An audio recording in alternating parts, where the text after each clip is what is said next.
I don't know a better way to start a podcast than having root beers and pizza right before you get started. It's the greatest. It went root beer, pizza, high five. Begin. Is it already started? It's already started. That's awesome. Yeah, dude. That's great. Welcome. Thanks for having me, buddy. Oh, dude, I'm super excited to have you, man. Yeah, you were a guest that kept coming up request-wise. People were like, Get out of here. No, seriously. People kept being like, dude, you got to get Steve Simeone on the podcast. Are you saying that just to make me feel better? Not at all. I've That's literally great. not told that to many other people. So That's awesome. Yeah. Thanks, buddies. Yeah, made it happen, guys. You just saw my one of my Bill Murray books over there. Yeah. And Steve said, "Do you have I ever told you the story of when I met Bill Murray?" And I go, "No, but let's save for the podcast and let's start recording." So you want me to just tell you I it? love it. Yeah. Okay. This is the best. This is another reason to love New York. I think it was 2015, maybe 2016. One of those, 2 or 3 years ago in November. I was honored to be part of the New York Comedy Festival. It was my first festival.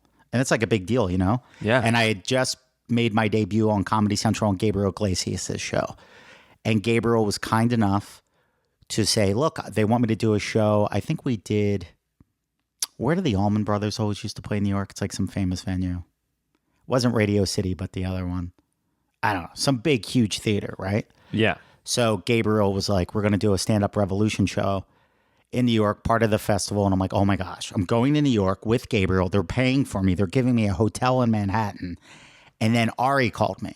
And then Ari was like, are you coming to the festival? I was like, yeah. He goes, awesome. Let's do This Is Not Happening. I'm like, this is going to be the best week ever. So we get on the plane.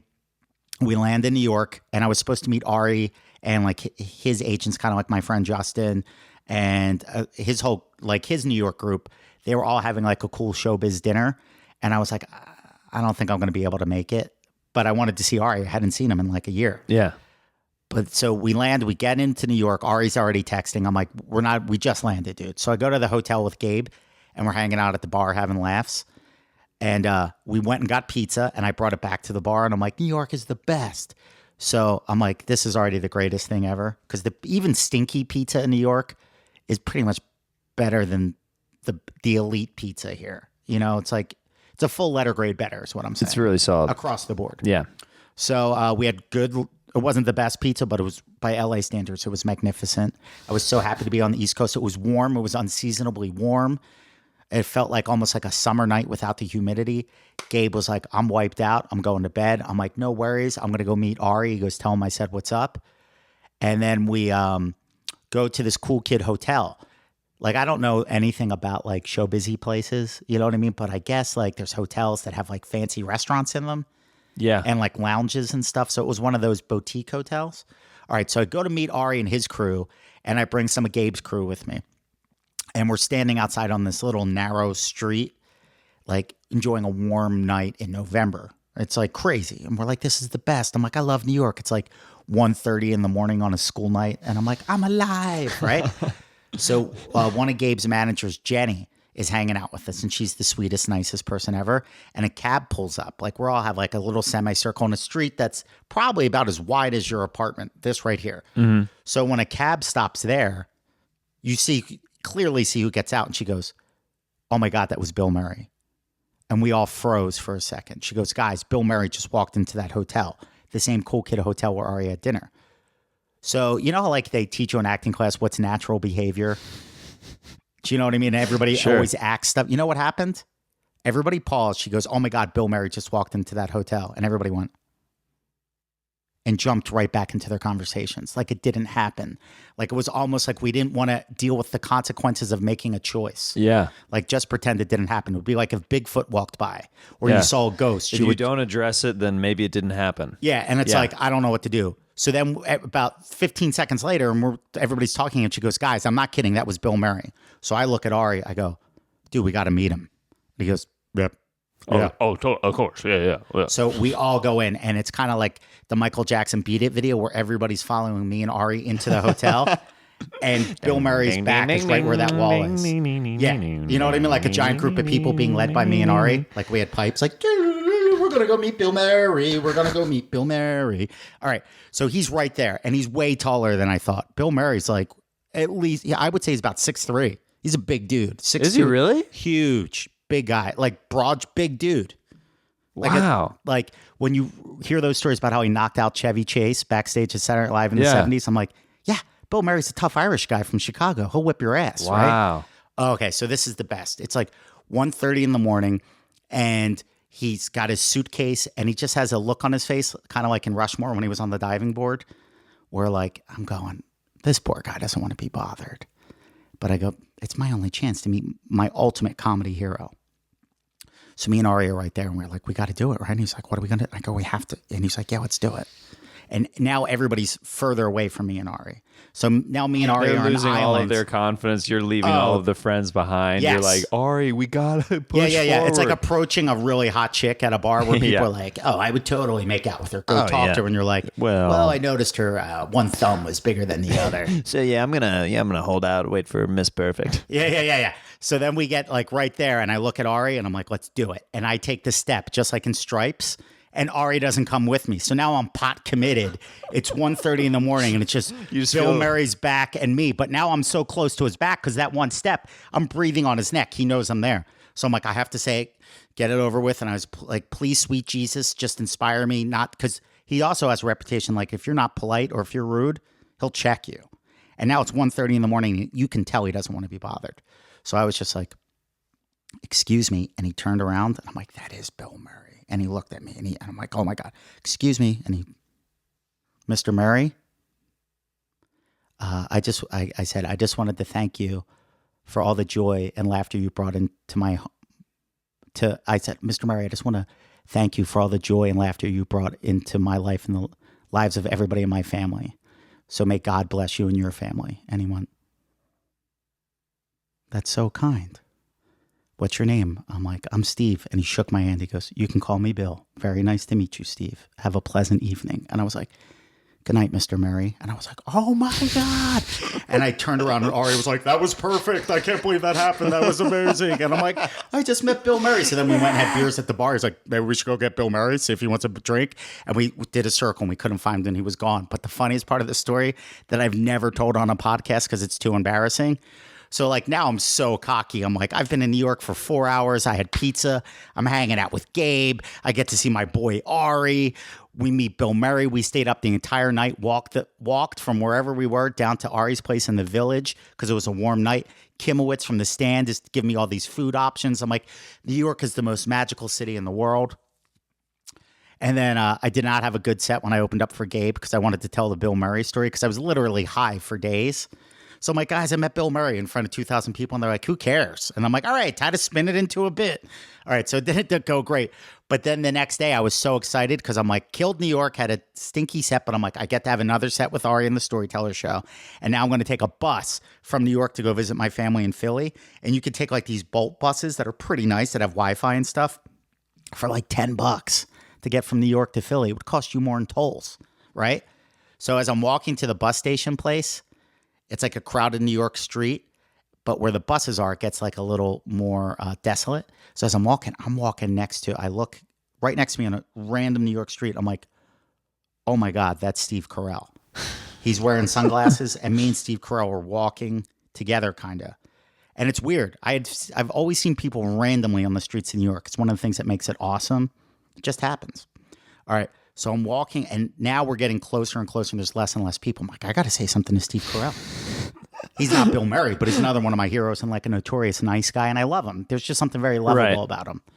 So he's walking right next to me, and I'm like, what do I say? Do I say the same thing? That's exactly what I was thinking. I go like this. I go, just, use the Murray script, but, ad lib, improvise a little bit. Yeah. I'm like, because he's not Bill Murray, but he's still pretty good. Yeah, he's so cool. So I'm walking, and I go, excuse me? And he stops. I went, I just wanted to thank you. And he looked at me, and he went, for what? It clearly wasn't Steve Carell. It was not Steve Carell. It was just some guy that looked like Steve Carell. And he was like, for what? And I was like, think fast. And I said something stupid. And the guy got terrified and walked across the street. And I'm like, if you want to weird somebody out in New York, just thank them randomly.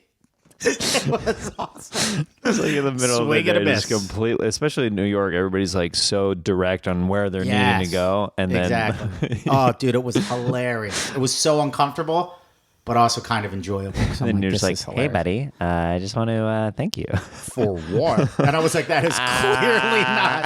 That is clearly not his voice. That is definitely not him. Because he had sunglasses and kind of looked like him.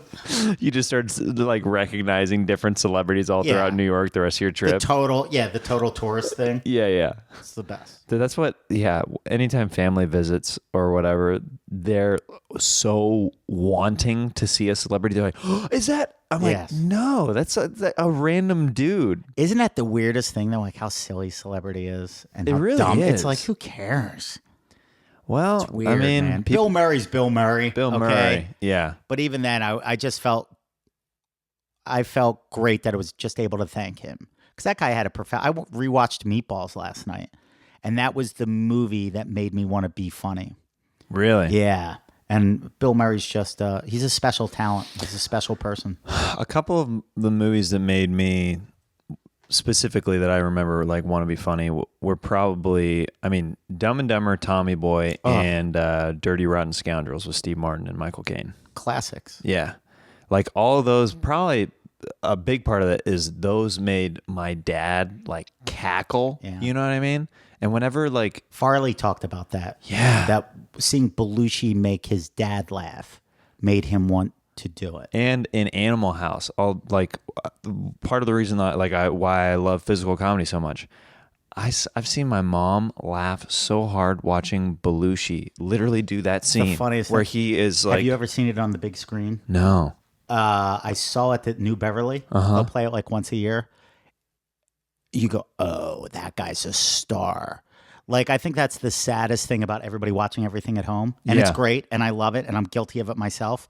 But I think movies, films are meant to be enjoyed on a big screen. And John Belushi in a big screen, I could see why. Who directed that? Landis? John Landis was like, when he saw the talent John Belushi had, he was literally Xing out pages of dialogue because Belushi could communicate that with a look.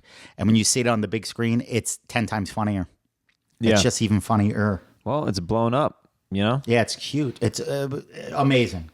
But to your point, I loved Chris Farley. To me, is probably the funniest person of all time. Oh my goodness. Jim Carrey's a huge reason why I found my way to the Comedy Store. So we like the same. We like the good stuff. Yeah, totally. What was you worked at the store for years? I mean, Forever. Yeah. What's it like being somebody who has worked there, been a paid regular there for years, and really seen it at its lowest times compared to now? It's kind of at a renaissance. It's selling out most nights. I've talked to some people that say this is like the hottest it's ever been. That like even have ever? more. Whoa. Like I would hear the stories. Like I've been very blessed for the friends that I have, and one of my earliest mentors was the Dice Man. Like Andrew's a very sweet, fun, silly guy. It's not like that persona that he, became famous from. And I remember him telling me stories like when he was a door guy, he would follow Eddie Murphy, he would follow Richard Pryor, he would follow Robin Williams. And he was like, it was electric. And I ran into him about 3 weeks ago. He popped in on a Monday night and he was like, it's electric again. He goes, this is what it was like. Wow. It's really cool. I'm very grateful to just be a part of it. And to see it rise from the ashes like the phoenix has been awesome. And it reminds me that God's real because Mitzi in her last year got to see it really again. Yeah. She got to see it. And I was her assistant 15 years ago. And she knew this was going to happen. She was like, my current group of comics are the best I've ever had. And she was like, they'll bring it back. Wow. And when you think about those guys, those years, that might have been like 2005-ish when she said that, 2000. But I was so afraid of her for years and convinced that she hated me. But like from like 3 to 2008-ish, when I think about the comedians that were being developed then, they're all the guys that are like, you're talking about like Sebastian, Bill Burr, Chris D'Elia, Whitney Cummings. They were all people that nobody really knew then that are the best in the world right now. Joey Diaz, Ari. It's amazing. It's the coolest thing. I love comedy. I love, like, I don't need to make people laugh. Like, if I can just hang out and laugh, it's my favorite thing in the world. So to be there now with everybody else enjoying it, and that electricity and that showbiz stuff and whatever, but just being in a circle in the parking lot and you're there and Hinchcliffe's breaking your balls and you guys are going, it's like the funnest thing ever. It's a tree house for grown-ups. It's the absolute greatest. Yeah. I mean, it definitely feels like summer camp for sure. That's year round sometimes. Yeah, it's awesome. Just riffing in circles in the parking lot. And and even when it was stinky, like the lean years, I remember Pauly Shore, another mentor I was blessed with. Like, people forget how big of a star that dude was. Oh, yeah. Legit movie star. So I had a picture with Pauly that went up like a few years ago, like for, he was like walking by when we were doing like a roast battle promo or something.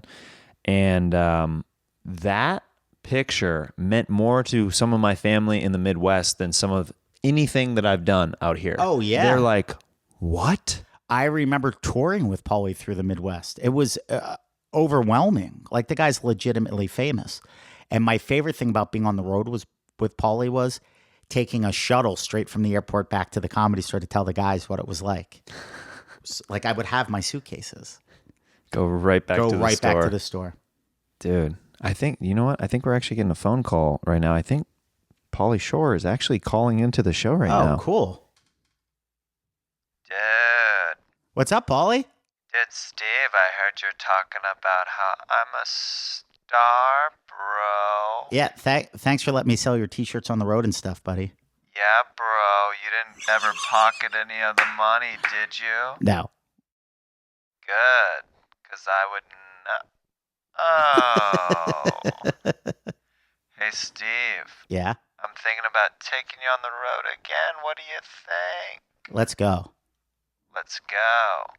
This is honestly how my conversations with Pauly sound like, too. I'm like, okay, sounds good. So, what are you doing? I'm hanging out with Jeremiah. We're doing a podcast. Okay. Want me to tell him you said hi? Yeah. Jeremiah, Pauly says hi. I'm a big fan of yours, Pauly. We say hi to each other every once in a while whenever I see you at the Comedy Store. Oh, I know who you are. I've been keeping tabs, bro. All right. Well, you just heard that Steve was talking about you, so you wanted to call in to the show? Yeah, bro. I just want to be a part of it, you know? Yeah, I mean, we would love to have you on the podcast anytime if you Pauly, want. you should do it. Jeremiah gives you pepperoni pizza and root beer. Are there chicks there? It's right. He lives on that same street you told me that where all the Playmates lived. That's true. Right around here. Oh, yeah? Half used to have an apartment building around Oh, here. yeah, I remember. I did tell you that. Mm-hmm. Okay, well, I'll let you guys get back to it, but it sounds like he has a good thing going, but maybe tell him, like, he needs chicks there, too. Maybe you could get the whistle there a little easier. Love you, Pauly. I'll tell Jeremiah to bring chicks for you. All right, love you guys. Love you too, buddy. Bye. How cool was that? Pauly Shore just called in. Dude, I'm pretty pumped and psyched that he got. I mean, I'm always blown away by the reach of this podcast, you know? International. That's something cool. You've been, I did your podcast a while ago, and you've got a great podcast called Good Times with Steve Simeone. Thanks, buddy. And that's what's so cool about these podcasts is like the reach that we get to interact with people like all over the world. Yeah, it's amazing. I have to ask Feng Chao this, and I'm because sometimes I live through things and I go, did that really happen? Or did I invent that to make my life more livable? You know what I mean? Like, yeah. Did that? And because I brought Feng Chao to China the last time I went to China, and we were doing a stand-up show like in the back room of a bar in some like Hangzhou or Suzhou, one of those cities. And there was a guy there, I'm almost certain this happened, who was in medical school from India, who flew from India to China because he listens to my podcast and had seen my clips and wanted to meet me. Crazy. I think he's actually calling into the show right now. Get out of here. Yeah. You know what? I'm having trouble reading his name on the caller ID, but I think he's calling in to the show right now. Hey, hello. This is Hello?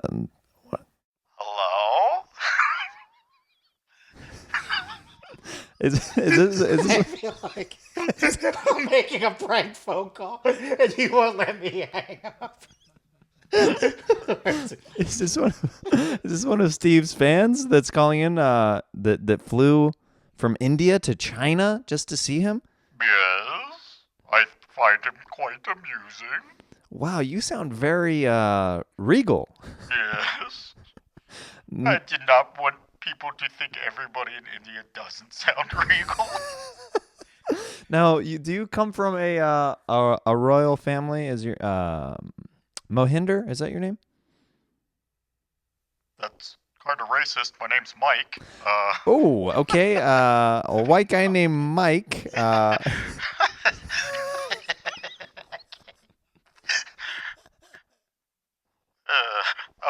glad the connection's good, so I could stay on this phone a long time. You know what? It's solid. The cellular connection and the Wi-Fi in here is raging strong. So I'm really glad that we can keep you on the line right now. I'll soon be Dr. Mike, but I had a fun time with Stephen Feng Chow there in China. Now, were they easy to talk to? I mean, you flew, you know. Easy to talk to. Steve wouldn't let me leave. I think he's probably kind of lonely, but doesn't let it on. I just wanted to thank him for the laughs, but you could kind of tell he didn't want me to leave. He had a certain sadness in his eyes that I picked up. Is that you speaking medically since you're going to be a doctor?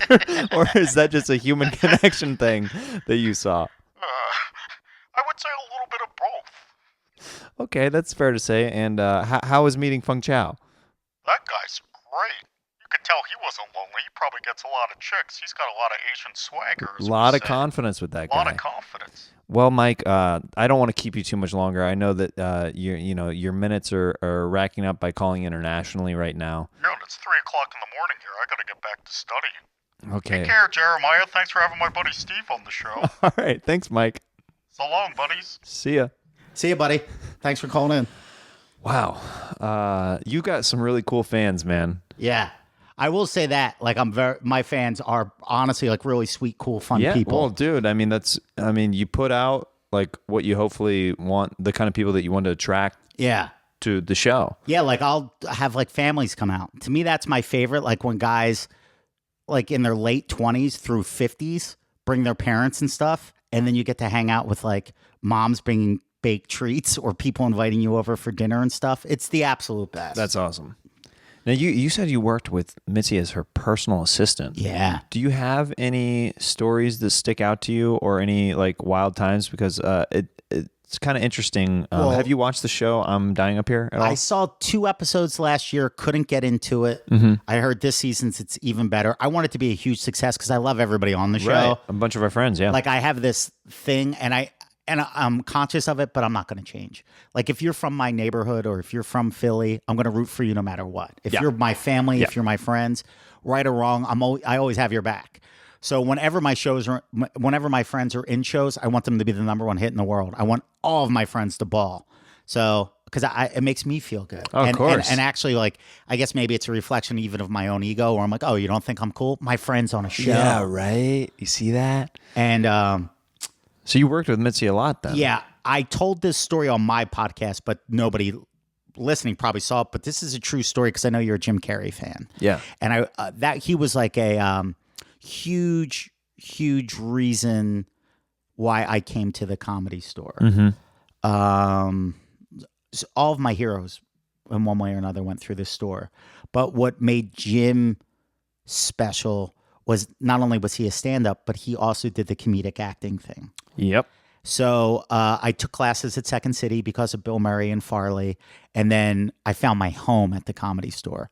So I would spend sometimes 12, 15 hours a day with Mitzi, and every once in a while stories would come out. And this story I like to share because it'll show you how profound the effect she had on all of her comics. Because I recently watched that Netflix documentary, Jim and Andy.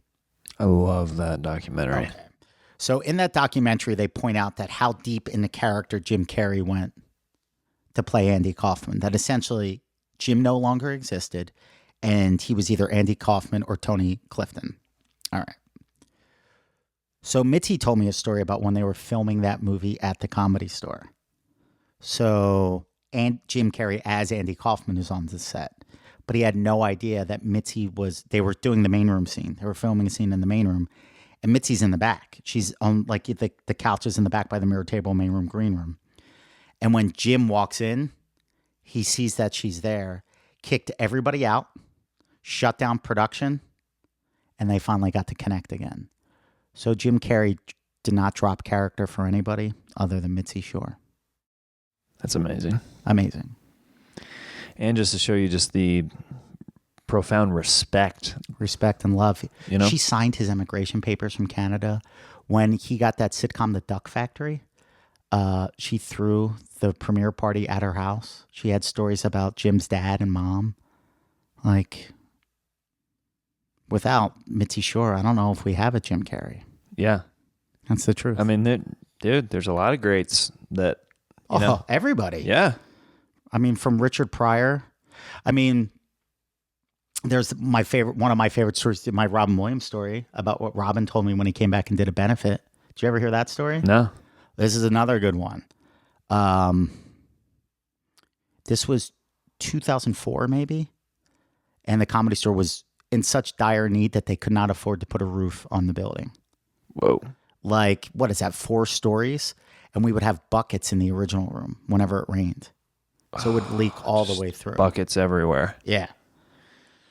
So I think a new roof was, I don't know, $100,000 or something ridiculous. Oh, at least, yeah. Yeah, Especially for that kind of property. Yes. Yeah. Because the building's like 100 years old. Yeah. So I was working for Pauly at the time, and he reached out to all the famous alums. He reached out to Letterman, Jim Carrey, Howie Mandel. I think Bill Maher even came back and did a show. I remember seeing Howie Mandel crush, so I know for sure he did a main room show. But, I mean, this was back when we had fax machines. That's how long ago this was. And I sent the fax to Robin's production office. And like 3 minutes later, it's I just got a fax here. This is Robin Williams. Is it possible to speak to Pauly? And we were all like, it was like in Ghostbusters, we got one. So now I'm like, Pauly, Robin Williams is on the phone. So now he's holding the phone out so I can hear him. We're like 2 little kids like, Robin Williams is on the phone. Robin Williams is on the phone. And biggest star in the world, but just had questions about the random character. Lenny the Chicken Man Schultz still come by the Comedy Store? Like, because he's just one of the guys. Yeah. It would be like, us going. Yeah, who's all around still? Are any of my guys that I know there? We're like, whenever I come back, who am I going to expect to see? Exactly. And Robin would come back. I think this was his first time back, so maybe this was 2003, but I remember seeing them a few times after this.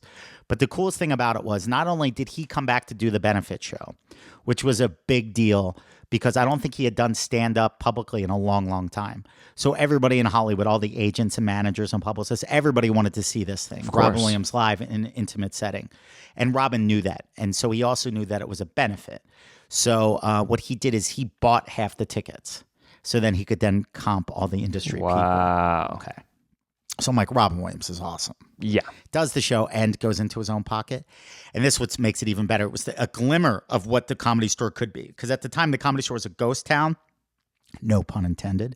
And there were nights that there were so few people there, we could not do a show because we needed 4 audience members to do a show. So there were times where people were there for an hour and a half and we're waiting for 2 more people to show up. It was deserted. The Laugh Factory was a hot club. It was right before UCB blew up. The Improv was still doing okay, but comedy in general was dead. It was the rise of reality television. It was before podcasting and YouTube exploded stand-up comedy. So it was dead. And when comedy died, the Comedy Store was dead. Now that comedy's the best thing in the world, the Comedy Store is the best thing in the world. Does that make sense? That's how intertwined they are. So Robin comes back, and there is a line down the block. And there are people, I remember this was funny. because like 2 days earlier there was a super hot chick and I had a beard and she was asking about Robin Williams tickets, and I go, it's all sold out, but my advice would be to show up the night of the show because you never know, once we get the room set they might be able to squeeze people in, so get here early, have cash, and be in line. So that night I had shaved for the Robin Williams thing. I didn't want to look like an animal seating people. And the lady talked to me and she didn't know that it was me because I had shaved my beard like out of a movie. I'm like, this is hilarious. Big Shorty, who's now Beyonce's bodyguard, would come in and do security on what the show was called Fat Tuesday. Shorty's like, I don't know, 6'8", 500 pounds. He was so big that everybody was literally out of line, like spilling out to the sidewalk. He didn't have to say a word. He was just texting on his two-way or whatever it was at the time. Didn't even look up, and he would just walk down the sidewalk texting, and people would literally get into line. And there's like that crazy electric energy. And it was the first time I'd been around like show business stuff with like, I think there might have been security there for Robin. I don't remember. I remember just groups of people, publicists, all those people that have like useless jobs that make everything they do seem important. Like, Robin's going to get here in 10 minutes. Circle the jets. Like all those people. So everybody's like waiting for Robin, and where's he going to come from? He's not returning the calls. Where's his parking? Like publicists and managers and road managers and like a million people. And there's cones in the parking lot. I remember Sean Penn pulling into the parking lot, and PJ, I was like, I wonder who's calling in now. I was like, what the phone rang for? I guess Robin's calling in right now. One-way call from heaven. Hello, is this Steve? Hey, Robin, what's going on, buddy? Hey, just gonna tell you, sorry, loving this story, love it being memorialized right now, and I was gonna let you get right back into it. Thanks, Robin. Love you, dude. Love you. Right back to the story. So I remember PJ was working in the parking lot, and Sean Penn showed up. And this is how cool the Comedy Store is. Everybody cool's been there back when it was cool. Because Sean Penn says this. He goes to PJ, who's working the lot. He's like, yeah. And he goes, hey, man, where do you recommend that I park? He goes, they're sold out next door. They're sold out down the street. Because if that sat 400, 800 people showed up to try to get in. Yeah. So then Sean Penn says this. PJ goes, well, you could park here. And Sean goes, nah, man, I know the rules. This parking lot's for comics only. How cool is that? Okay, so you had heard all these stories about how cool the Comedy Store could be. Here was tangible proof. I put Billy Crystal and Spike Lee in the center booth. Jimmy Fallon was there, and I'm like, his head's even bigger than mine. He's got a jack-o'-lantern head. And I'm working the door, and I'm getting tips, and it's fun, and it's packed house. Danny, the sound guy, had to go get special lav mics for Robin because he didn't want one of these sticks. Yeah, and now we're just waiting for Robin Williams, and this guy just walks through the line wearing a hooded camouflage Parker, pulls it down, and he goes, hey, how's it going? Pops behind the counter, knows exactly where he's going. It's Robin Williams. He was getting ready to... He left the Comedy Store the next day, went on a USO tour. Another reason to love that dude. Okay, so I had heard... there was rumors about Robin stealing jokes and all this negative stuff. Yeah. Robin Williams comes out. His lavalier mic doesn't work. Okay? And I'm like, well, that's the Comedy Store for you. You come back and do a benefit show. We can't even make what you need work. Like perfect metaphor for what is the Comedy Store, right?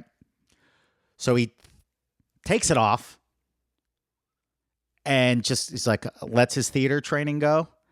And his first line is...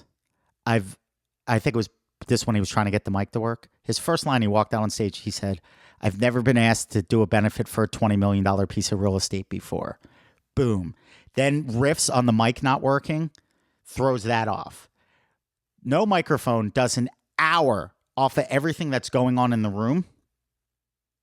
Everything. And I remember somebody said something, and somebody was wearing a Comedy Store shirt, but they weren't a door guy. So Robin was like, the door guys are the ones paying the dues here. You don't, whatever. We're all like, one of us, loving it, right? He kills for an hour, and then he goes, well, I probably should get into some material I need to work out. And then did an hour of stuff. So he did a 2-hour show without a mic and murdered. And it's so funny because we were just talking about how shorter's better for comedy, not when you're Robin Williams. Yeah. Everybody was leaning in, nodding, loving it, like creating joy. He was creating joy. So it was cathartic for me because I had probably been out here 3 or 4 years. I was living in poverty. I was completely depressed. I had no car. Like everything just sucked in my life. But seeing the best in the world kill it like that in your home made you realize that you're not crazy for having these dreams. Okay? So at the end of the night, Robbins has a party in that same green room of the main room. And I think Dean was the manager at the time. Maybe it was before Dean. But they didn't want to cut the door guys until Robin had left the building. So I'm in an empty main room, just standing at the front by the curtains. And they were like, look, Robin's party's wrapping up. And now all those crazy publicists, security managers, all these people, everybody's like, where's Robin? Because he was just in the back with his buddies. But now like all the hangers on and stuff are starting to get anxiety and make a big deal out of nothing. So they're like, Steve, you got to get on the stage. I'm like, why? They're like, what if somebody tries to get backstage again? I'm like, there's nobody in the main room. So this is about an hour after the show, and the main room's completely empty. And you know how cool of a feeling that is, where you're like, an hour ago, this thing was alive. Oh, yeah. So now I'm just on an empty main room stage, trying to process everything, my life, what am I doing, how cool of a night it was, how lucky I was to have left Philly and be just part of something that cool. But also like, I don't know, it was surreal. That's the only way to describe it. So I'm just standing on the stage, and the curtain opens, and it's Robin Williams. And he's right there. And it's me and Robin on an empty main room stage. And it's like that Bill Murray moment again, where you're like, you have to say something. So I was like, Mr. Williams? And he smiled. And you could just tell how nice he was. You felt it. And he went, call me Robin. I was like, okay, Mr. Robin Williams or something, like, he's like, call me Robin. I was like, okay, Robin. He was like, what's your name? And I'm like, oh, my name's Steve. Nice to meet you, Steve. Robin. And I'm like, oh. And I was like, Robin, I just wanted to thank you for doing this benefit for the Comedy Store. It was very kind to you. And then he smiled really big, and he went, Steve, I didn't do this for the Comedy Store. I did this for you and all the other young comics. He goes, the world needs this place. It's the only place in the world where a kid can show up with a dream and leave a movie star.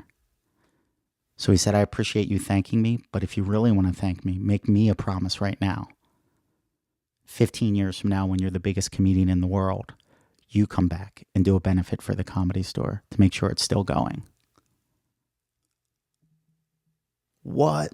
That is the coolest story, man. The sweetest, kindest. Like, I think what it was is that he was probably such a sensitive guy and had been through it himself, obviously, that he could feel that maybe, as Roddy Piper used to call it, a rub. Like, I just needed something. And that was like awesome. Yeah, he was like, 25 years from now, when you're the biggest star in the world. Because I guess he could tell he was about 25 years older than me or something. Mm-hmm. It was awesome. And it also put into perspective of how important the Comedy Store is. Yeah, and just moments like that really put into, like, especially as like a younger comic or somebody who's like just been out here, the ups and downs, like anything is still possible. Yeah. 100%. Because it's easy to get in ruts sometimes. Yeah. It's easy to like to be like, things aren't going how I want them to be going. Yeah. And then you get these little reminders here and there, and sometimes huge reminders that are like, you're doing the right thing. Keep going down this path. Like God puts, I would call them like freeway signs. Like you're driving, you go, am I lost? And then you go, no, your dream is 100 miles away. And you keep on driving. You go, oh, I must have got off the wrong exit. I don't know. Your dream's 70 miles away. And then what starts to happen for me, it was like, oh, I'm already living my dream. There is no destination. But when I was a vulnerable, younger person, that meant the world to me. And even now, like I was telling this to somebody the other night, we don't realize the power we have to put joy into somebody's heart. And how like one compliment, I was talking to a younger comic that Tom Segura had given a compliment to, where Segura remembered his bit. Like, that's enough to let you starve for another 6 months, because you're like, somebody I love and respect saw something in me. Yeah. And I think we have to be really conscious of how we touch each other's lives. And that's why I've always tried my best just to be kind, because we forget how easy it is to forget what it was like to be a scared kid on that patio of the Comedy Store. Like, we're not only are you dealing with, did I make the right decision? I left my family and friends behind. Oh, I can't pay rent. I'm sleeping on a couch. They towed my car. I can't get it back. I lost my job. I have a parking ticket I can't pay to get my car back. All of that crazy life stuff. Yeah, feeling like you might not belong there. Feeling like you might say the wrong thing if somebody does welcome you over. On top of everything else. That stuff. So. Yeah, it's crazy. So be nice. Be nice. I mean, so this is something just like nice that you did for me that was huge for me because you didn't know, even Steve didn't even know whenever he did this for me, how broke I was as a comic and how like literally hungry I was. I was on the patio. This is years ago. I don't remember this. Yeah. And you're just like, "Hey buddy, are you hungry?" You just asked me if I was hungry. And I was like, I was so hungry. I was so hungry. And I was like, yeah. And he's like, "Let's go get some pizza." I did that? Yeah. And we walked down to Joe's, which we had. It's the best. Today Joe's on the is legit good pizza. Yeah. When people go, "Oh, how's Joe's?" I go, "That's good pizza, great pizza in any neighborhood." And to have it in LA is a blessing. It's proof to me God's real. Yeah. You know what I mean? Like you can hang out at the Comedy Store and go get a slice. It's the best one too. Yeah. So we did that. So you took me down there and we literally got pizza and you said, "Get whatever you want to drink." I got like a Coca-Cola or a root beer. And we just sat and talked. And that like little thing that Steve did meant so much to me. And that's just like a great example of like, I do this thing every week on this podcast called the Kindness Challenge, where I challenge the listeners to do something nice for somebody that's either a stranger or it can be somebody that you know. Greatest. And to write into the show and share their stories. And I love that. I'll share them on the podcast. That's awesome. So, yeah, that's like a perfect example of like something little that you can do for somebody that you don't even know what they're going through at the time. And that like, never dude, that know. was years ago. And that's like something out of the thousands of nice things that Steve does for people. It's like, it really impacts people. So It does. But you know what the coolest thing about, like, because I alluded to, like, there was a time where my world was very dark. It was just, I was depressed, man, like for years. And I think it was because I was so focused on myself. now when you like, whenever you're going through depression and stuff, whenever you're out in public, were you still like the nice guy Steve that everybody like kind of knows? Yes now? and no. I do remember once, it's another reason why I love Pauly, because there's Pauly's persona and then there's the real Pauly that he rarely even shows to his friends. Like I would get glimpses of it. And now I've known him for 20 years. I get to see it more often. But he's a really sweet guy. And I remember once during those years when I was working for him, he took me out to lunch. He goes, "Hey, dude, we're going out to lunch today." It wasn't like, "Hey, we're going to go to lunch. I've been concerned about you. We're going to have an intervention." None of that. It was like business as normal. "Dude, let's go." And we go out to lunch and we're eating and everything's normal. And then he dropped a hammer on me. He was like, "What's going on?" I go, "What do you mean?" He goes, "Your energy, man. What's happening?" He goes, "Do you need help?" He was like, "This isn't you. I know you might think it's funny." Because there is that thing in comedy, right? Like when the darker you are and the more negative you are, there's a humor to it. And it's almost like you get rewarded for being a genius the more you hate everything. And I had read an interview with Jim Carrey around the same time where he talked about why comedians sometimes like go crazy, like why Rodney Dangerfield was so bitter at the end and why George Carlin was so bitter at the end. And Jim was like, when you look at things comedically, you're looking for what's wrong. So when you point out what's wrong, you can laugh off of that. And he goes, what happens is when you train your brain over decades to constantly look for what's wrong, it collapses in on you. So then I read that when I was probably 29 or 30. And I went, okay, I can't live like that. Because I had already seen the effects of it in 2 or 3 short years. And I went, I'm going to start to look for what's right. So now I started to look at my comedy as a comedic gratitude list. Like the underlying message to all my comedy was like, isn't this awesome? Let's celebrate this. And that's my whole thing. I think it's so easy to get lost not enjoying life, I think. And I think that's an insult. And there were times where like I would try to put on a brave face when I was going through and there were times I was in a great mood and laughing, but like the circumstances of my life were so dark. And I don't know if it's a chicken and an egg thing with, positive thinking or whatever, but it just started to try to take the focus off myself and started to figure out, well, that's not really true. I was always trying to be nice and kind, but I thought I had to do it instead of sort of just like letting God do it through me. Does that make sense? Yeah. I think that was the big, like I was trying to be perfect and I broke under that. And It's almost like you were forcing it rather than like it, like letting it work through you and it being an organic thing. I had to surrender to God is what happened. Yeah. Like I thought like maybe I could, that if I was perfect, I didn't, in a way, like I didn't need Jesus. Everything gets religious with me, and I hate to do that to people that don't want to hear it. But it was just I had not really had a mature version of faith yet. Yeah. You know, and well, whether it be Jesus or God or whether you believe in energy or whatever you believe in, it's still relatable to a point where it can be, you have to turn yourself over at some point, like where, you know. Humility. Right. Let go of your ego. Yeah. Yep. It's the best. It really is the best. Did you grow up in a religious household? Yeah. Yeah. Yeah. Crazy fun. Amazing. Like, did you see Chris Pratt's speech on the MTV Music Awards? It's awesome. No. Where he goes, we didn't have a pot to piss in, but we had laughs. And I'm like, yeah. And he goes, and we still have laughs. Yeah, a lot of laughs in my house. Yeah. My older brother, funniest person I've ever met. Yep. He would just break everybody's balls. It was like growing up with Eric Cartman in a Van Halen t-shirt. He was like this fat, mean kid that would just hammer everybody's balls. That's great. It was great. Let's get into this next segment called Fanning Out. Fanning out. Let's do it. Fanning out. Questions from fans. I reached out to people on Instagram and Twitter and asked people if they could ask Steve Simeone any question. What would it be?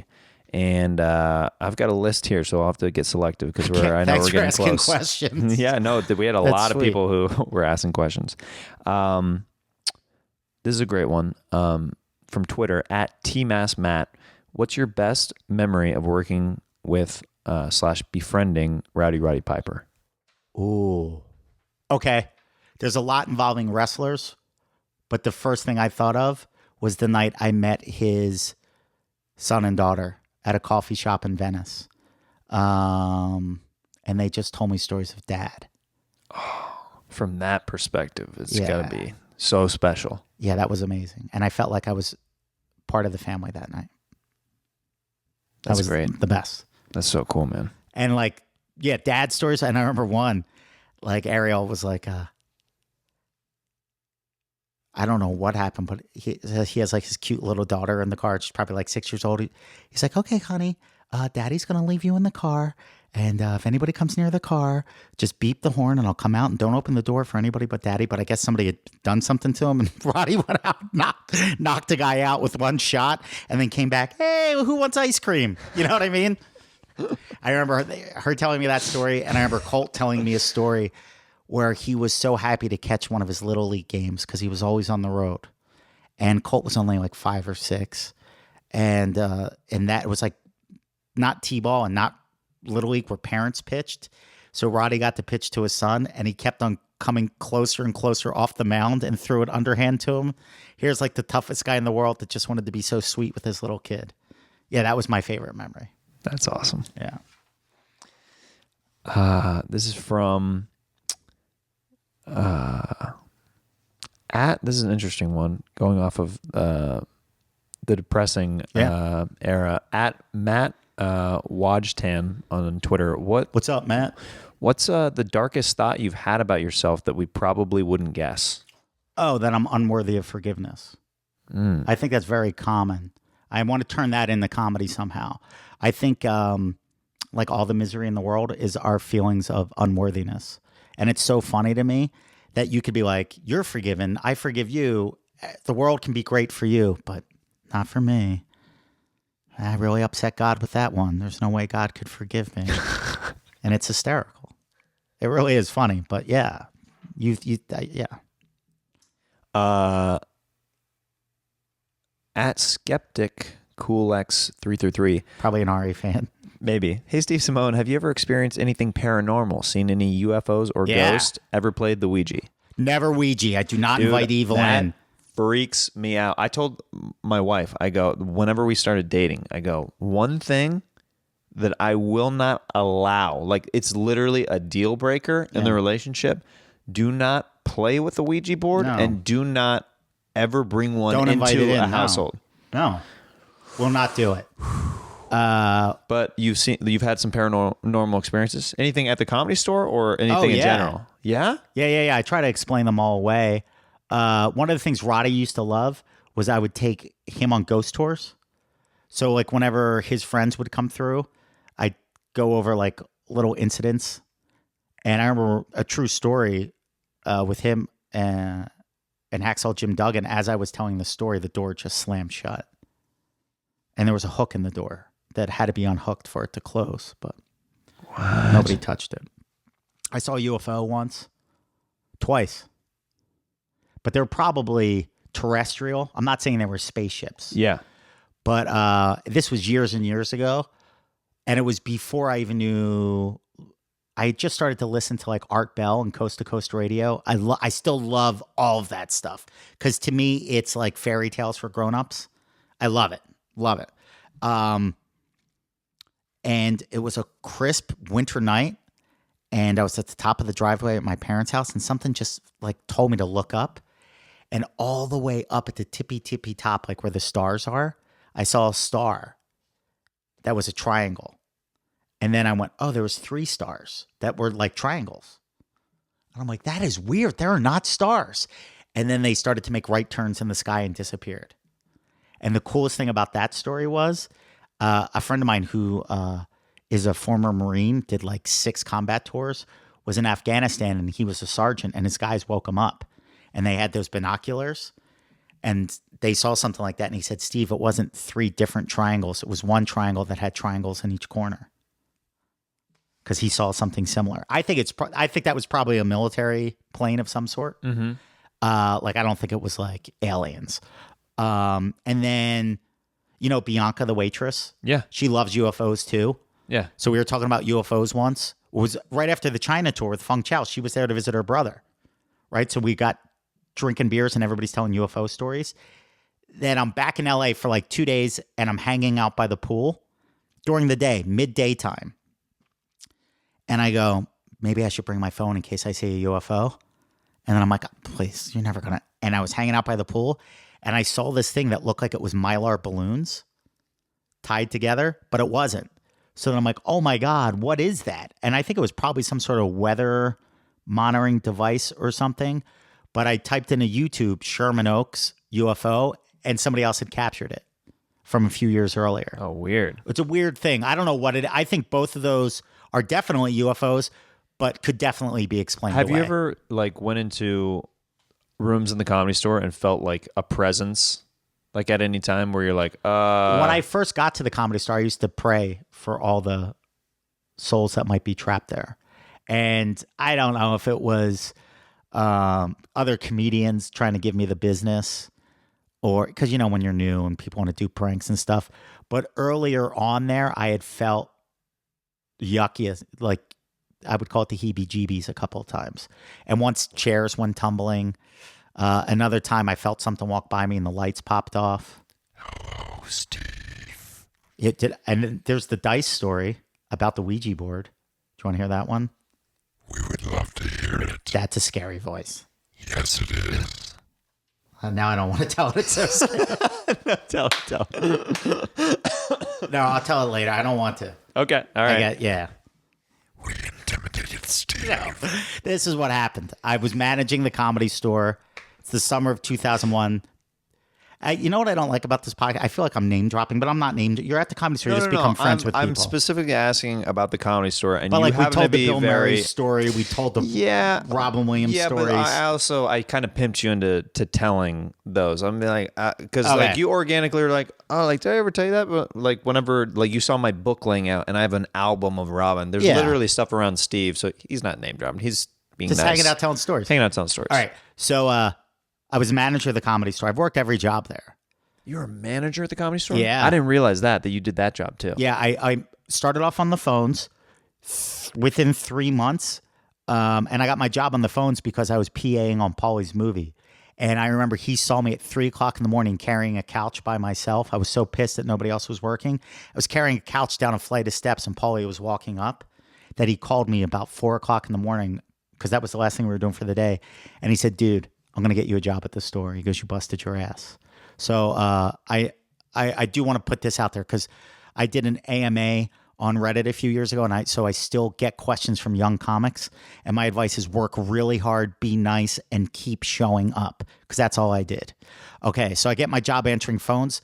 3 months later, they have to fire a manager for doing whippets. He went through all the whipped cream in the place. They're like, Steve shows up early. He's nice to everybody. You ever think about, like, what is the Comedy Store that's an actual thing that somebody gets fired for there? It's like, yeah, they got into the whipped cream. We got to fire them. Yep, all of it. Okay, so now I managed the club. I parked cars. That was my least favorite job. I bartended, phones, door.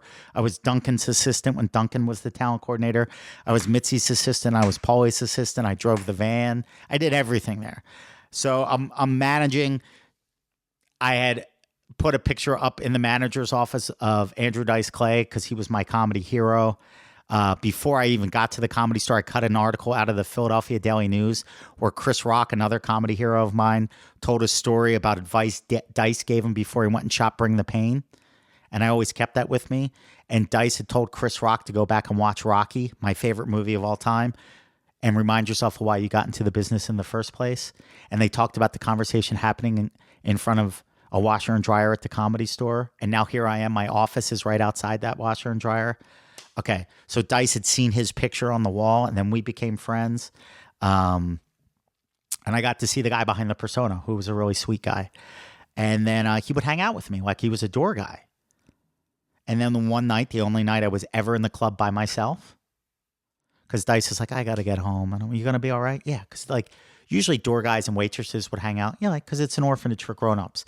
But I guess maybe I can't remember if it was when Dice would hang out in the manager's office, people would get intimidated and not. Because he's another guy. If he doesn't like you, he's going to let you know it. Yeah. You know? So maybe that was it. And I'm doing my paperwork. And I would have to reconcile all the waitresses' numbers, count the cash, and make a drop. But Dice had to get home. And he goes, you going to be okay? I'm like, yeah. So I'm in the building for the first time. It dawns me the first time ever by myself. And it's probably 2:30 in the morning. And Dice was not, he was gone moments. Like I just felt the quiet of the building. You can hear the ice machine. And it's an old building. So there's a lot of weird, unexplained noises. And stuff like that. Yeah. Uh-huh. So probably 3 minutes later, right above me, in the room above me, I've since explained it away in my brain that somebody was probably sleeping in there and moving a couch or something. But what it sounded like was the growl of a hellhound. Like a... Yeah, but really loud, and it shook the floor. So what do? You go, did I really hear that? Did I not hear that? Let me call Dice. He just left. It'll be like he's still in the room with me, and I won't be as scared. So I go, hey, Andrew. And he goes, he could hear it in my voice. He goes, what happened? And he said it with panic, and that made me panic. I go, I don't know what happened. He goes, tell me. I go, I think I heard the growl of a hellhound. And he went, fuck the money. Leave the building now. Leave the building now. There's things I never told you. There's things I never told you. And I'm like, ah! So now I have to ask Dice to see if this was a goof he played on me. But the story he told me was, because I was a huge Sam Kinison fan. Yeah. Like, I think Kinison out of the gate maybe was the best stand-up ever, just in terms of taking your life and being that vulnerable and taking your pain and turning it into something beautiful. Out of the gate, Kinison was great. So what I'm saying is I love all these guys. And Andrew and Sam were best friends before they had their beef. And the story, I don't know. I don't even know if I'm remembering this right. But he said, like, Sam started to get darker and darker and started to experiment with drugs and the occult. And above the main rooms, there's Danny's booth. You know, those back steps that go up to the sound booth. And there's a closet up there. And that area up there is supposed to be one of the most haunted parts of the building. So Sam wanted to play with a Ouija board there. And it was Andrew and Sam and two other guys. and the thing starts moving, and everybody think it's comedians joking around, and Sam starts asking it questions. Now it starts spinning, and then he asks the demon to present itself. And Andrew said they all heard the growl of a hellhound from the other side of closet doors, and it started to bang on the other side of a padlocked closet. So he said he pushed everybody out of the way, ran down the steps, and ran home to Cresthill. That's how I remember the story. Okay. Yeah. And then the best ghost story I ever heard. Steve, get out of there. What are you doing? The best I ever heard was I worked once with Tom Wilson from Back to the Future. Biff from Back to the Future. Who's an unbelievable comic. Biff. He kills it. Dude, he's an amazing stand-up. Works completely clean and murders. And he's also a Philly guy, so I love him even more. But he told me a story once. He was like, Stevie, the way I looked at it was this. He goes, I never had a problem because I figured if ghosts are real, then it's all real. God, Jesus, heaven, hell, all that. He's like, so everybody would talk about how haunted the main room was. So my first night on the job working the door, I just walked in and challenged the spirits. And I said, if you mess with me, he was like, if you mess with me, by the power of Christ, I'll send you straight to hell where you belong. And he goes, everybody else had incidences, but he never had a problem. I'm like, whoa, Biff bullied the ghost. Wow. And right as we're talking about all this stuff, the interference The first thing and the I saw there was screen. too much joy in your eyes, and then I looked out of trance. I know. Yeah. It's hilarious. Yeah. No. That was just me fiddling with my headphone jack. Wait, it didn't that go- has nothing to do with the TV. I was literally playing nervously with my headphone. You didn't unplug it? I did not unplug it. Oh, well. We unplugged it. You dick. I know. Hey, any pizza left? I know. All right. I mean, there's. We got to get into this last segment, but Andrew Themelis, our buddy, wanted. I love him. What's up, Andrew? He wanted to ask you if you had to punch one serial mascot / commercial character in the face, which one would it be and why? Ooh.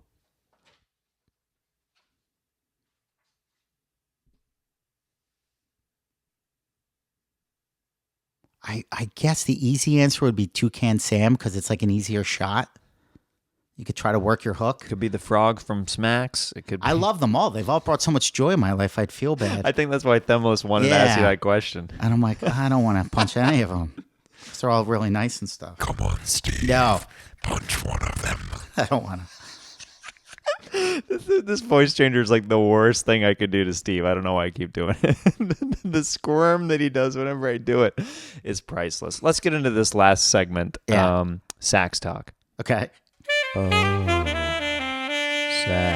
talk. You're going to share a story of any sexual encounter, and I'm going to play some sweet, sweet saxophone underneath. So whenever you're ready, go right ahead. I think this covers what you're asking without making me embarrassed to tell it. Is that okay? Can I be creative? All right.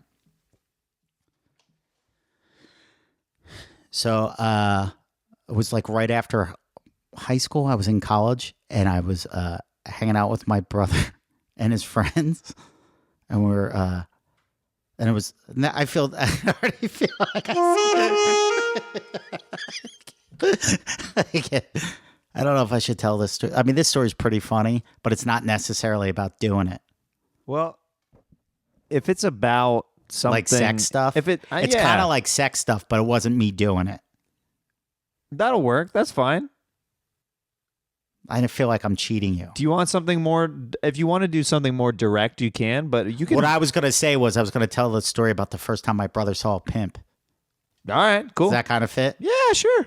All right, because my younger brother's always been very book smart, and I've been like more street smart, more people reading skills. And the weird thing about brothers was when we were really little, we were best friends. But then it was like we're Irish twins. I'm like a year older, almost a year older. And I was like, you can't hang out with my friends. Your friend, like he had his friends, I had my friends. But then we got old enough, we're all starting to hang out together. Does that make sense? So we're out doing a night of underage drinking in Philly, and we're on a side street, and I'm looking out for my brother because I'm nervous that he's in the city and he doesn't know what's going on. So I'm watching out for him. And we're on a tiny cobble street. I think it was in Center City near McGillen somewhere. And I just hear high heels clicking, and it's two prostitutes running full speed around the corner. And I go, uh-oh, this is bad. So I get my brother and his friend, like I could anticipate the problem before there was a problem. So I shift across the street. A car comes screaming around the corner and hits the brakes. Guy gets out. And my little brother's not paying attention. I'm like, Mark, get over here. And he goes, why are you being such a dick? I go, watch out. I go, watch out for that pimp. And my little brother goes, that's a pimp? Like that? Like he had seen a superhero. And as the pimp was mid-step, he was taking a car antenna off a parked car. And my little brother goes like this, that's a pimp? The guy stopped and looked at my brother and went like this, like, you're goddamn right. And then he took the hanger, the antenna off, and the girl pulled out mace and tried to spray the pimp, and he knocked it out of her hand, and then he started to beat her with a antenna. So that's almost sex.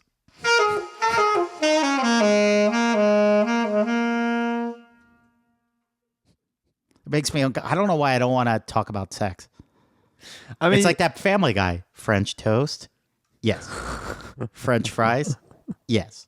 French kissing? I don't know. These questions are weird. I think that might be the most it might be the cleanest sex talk we've ever had on the show. Would people really get into it and tell like details of like intimacy? I mean, Steve-O talked about how his like whenever he comes like and it gets on the floor, his dog will eat his cum.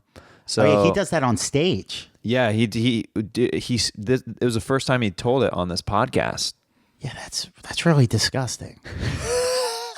You know what I mean? Dude, oh, you don't want to hear me talk about my dog eating my cum? Yeah, that's just... Ugh. I love Steve. This is like so pure of heart. You're just like, why would anybody... No. Oh, that's bad. Why are we...